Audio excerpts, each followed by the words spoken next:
দেশের যুব সমাজ ও ভবিষ্যৎ প্রজন্মকে মাদকের ভয়াল গ্রাস থেকে রক্ষা করতে দেশব্যাপী খেলাধুলা, সাংস্কৃতিক কর্মকাণ্ড এবং উদ্ভাবনী প্রতিযোগিতার উপর বিশেষ জোর দিয়েছেন প্রধানমন্ত্রী তারেক রহমান।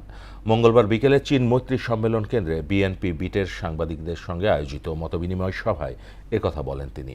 গণমাধ্যমে অপপ্রচার রোধে সবাইকে সহযোগিতা করার আহ্বান জানান সরকার প্রধান। গেল দেড় যুগেরও বেশি সময় ধরে সাংবাদিক সহ দেশের মানুষের ওপর নানাভাবে নির্যাতনের কথা তুলে ধরেন প্রধানমন্ত্রী। তানজিদ ভুঁইয়ার প্রতিবেদন। চলতি বছরের 17 ফেব্রুয়ারি সরকার গঠনের পর প্রথমবারের মতো বিএনপি বিটের সাংবাদিকদের সঙ্গে মতবিনিময় করেন প্রধানমন্ত্রী তারেক রহমান। মঙ্গলবার বিকেলে চীনমৈত্রী সম্মেলন কেন্দ্রে সাংবাদিকদের সঙ্গে আয়োজিত এই মতবিনিময় সভায় স্বাগত বক্তব্য দেন প্রধানমন্ত্রীর অতিরিক্ত প্রেস সচিব আতিকুর রহমান রুমন।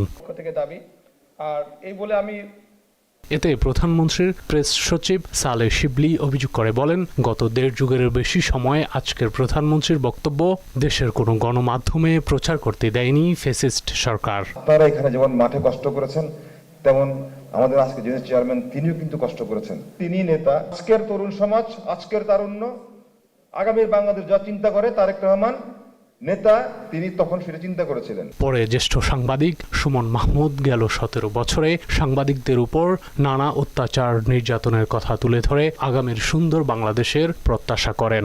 ফ্যাসিস্ট সরকারের এমন কোনো নির্যাতনের শিকার আমাদের এই সামনের সারির যোদ্ধারা সম্মুখীন হয় নাই, এরকম লোক এখানে নাই।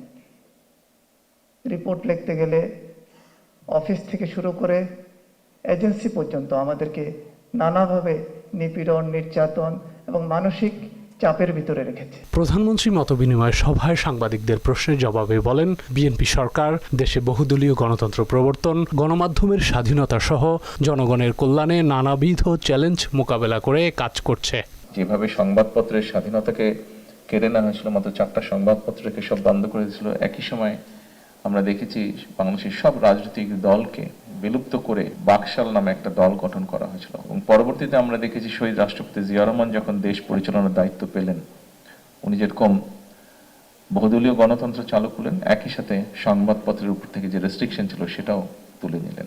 এ সময় প্রধানমন্ত্রী নিজের উপর জেল জুলুম ও নির্যাতনের কথা তুলে ধরে বিভাজনের রাজনীতি ভুলে যাওয়ার আহ্বান জানান।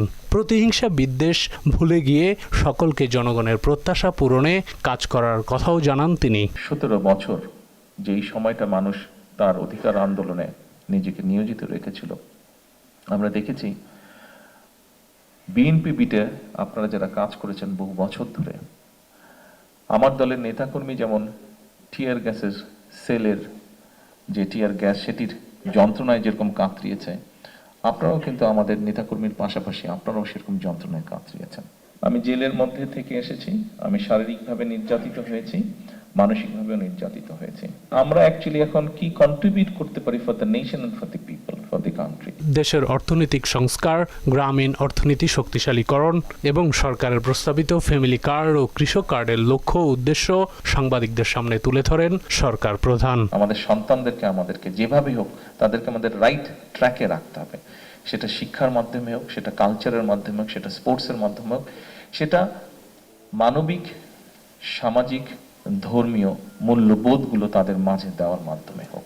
মতবিনিময় সভায় উপস্থিত ছিলেন তথ্যমন্ত্রী সহ সরকারের ঊর্ধ্বতন কর্মকর্তা এবং বিভিন্ন গণমাধ্যমের জ্যেষ্ঠ সাংবাদিকরা।